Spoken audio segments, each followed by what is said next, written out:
Niba uzi ko ufite telefone mu kiganza reka dusenge. Mana ifite imbaraga, Mana ifite ububasha n'ubushobozi, uri Imana ikomeye, uri Imana ihambaye, uri Imana ivuga bikaba, yategeka bigakomera, uri Imana ifite imbaraga, uri Imana Data we, uko wahoze kera n'uyu munsi niko uri kandi niko uzahora Mana we. Ijambo ryawe uko ryari rikomeye kera n'uyu munsi niko rikiri kandi niko rizanahora Data we.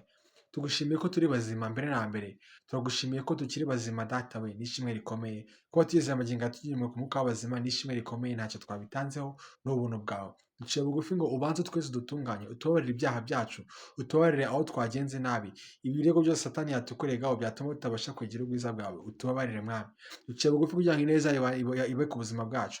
Kristo we, ndasenze kugira ngo muri uyu mwanya ubane natwe, udufashe kukwegera, udufashe kurushaho kukwiyumvamo Mwami. Dore turi imbere yawe, dore twibwira ibyawe Data we, nk'uko umushoferi agomba kuba afite perime kugira ngo agende, kandi kugira ngo umuntu amenye gukina umupira agomba kuba afite skills zabyo cyangwa se ubuhanga bwabyo, niko natwe dukeneye ijambo ryawe kugira ngo tubashe kuba dushyitse uru rugendo ruzatworohera. Ntabwo urugendo rushobora kutworohera rwo kujya mu ijoro tudafite ijambo ryawe. Uduhe ubushake bwo gusoma ijambo ryawe, kandi udufashe dushaka umwanya, utubonere umwanya, uduhe imbaraga zo kukubonera umwanya Data we, kwaba ari ugusenga, kwaba ari ugusoma ijambo ry'Imana ndetse no kujya guterana. Ureke tukubonere umwanya Data we, reka twikureho ibyatuma, utubabarire kuba dufite ibyo dushyira imbere kuruta wowe, ahubwo udufashe kongera kugushyira imbere, abe ari wowe dushyira imbere ya byose, kuko mbere ya byose n'ubundi ni wowe uza mbere yacu, kuko natwe ni wowe waturemye imbere ya byose.